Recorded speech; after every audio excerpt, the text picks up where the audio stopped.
They traded up with the Patriots to get Ole Miss wide receiver DK Metcalf with the number 64 overall pick in the draft. Sell me on this guy. I mean, it's DK Metcalf. I just have to show you a picture of him and you'll be sold. I'm sure you've seen those just shirtless pictures where he looks like, I mean, carved out a granite style guy. And it translates into speed. It translates into verticality.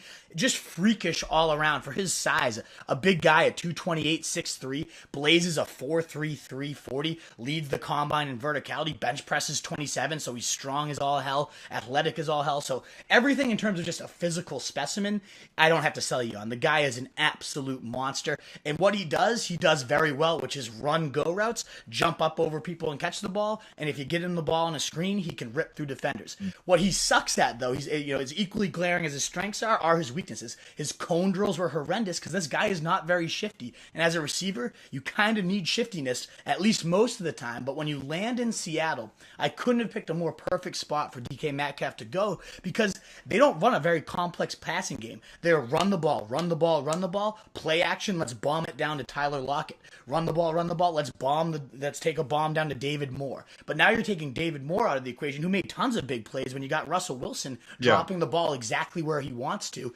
We saw David Moore having these huge touchdown outings. You put DK Metcalf, a thousand times the athlete of a David Moore, into that system, he's going to be the perfect fit. So even if I don't love this guy and know he's raw around the edges as a holistic receiver, he's got plenty of time to develop that game, and he landed in the perfect system where he can still have that day one impact while he's refining his skill set. I love the fit to perfection.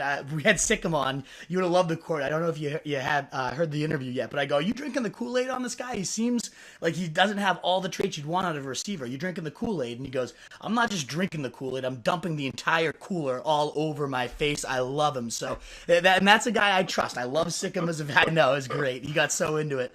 And I love Sikkim as evaluation, so I'm excited to hear what he has to say about Metcalf landing in Seattle. Because me personally, I think it's the perfect spot. We'll see if he agrees. I was shocked that he fell as far as he did to 64 overall. There were some rumblings he might go towards the top of the first round. He falls to the end of the second. He's going to have that chip on his shoulder, and that's the way he plays. I think Pete Carroll will kind of milk that as well, the psychology of the situation. So everything about the fit to me is perfect. I absolutely love this one.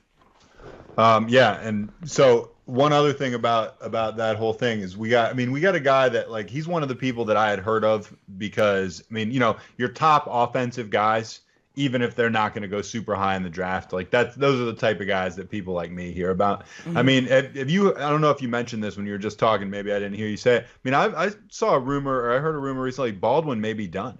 I know. I had that as the notes to talk about, but we had so many rookie things to get through, we weren't going to get to it. But yeah. No, but I mean, I feel like that's relevant in the context of 100%. We should have mentioned that because, yeah, I mean, if Baldwin is done, there's a gaping number 2 target. Tyler Lockett will kind of slide into that number 1 role, and I'm sure he's going to dominate it. Tyler Lockett, I love as a player. But yeah, I mean, this is a solid, I mean, it's a low volume aerial pie because they don't throw a ton. They were the most run heavy team in the league outside of the Ravens once Lamar Jackson took over. So they love to pound the rock, but when they do throw it, they take deep shot after deep shot, and Russell Wilson is so efficient in the deep passing game.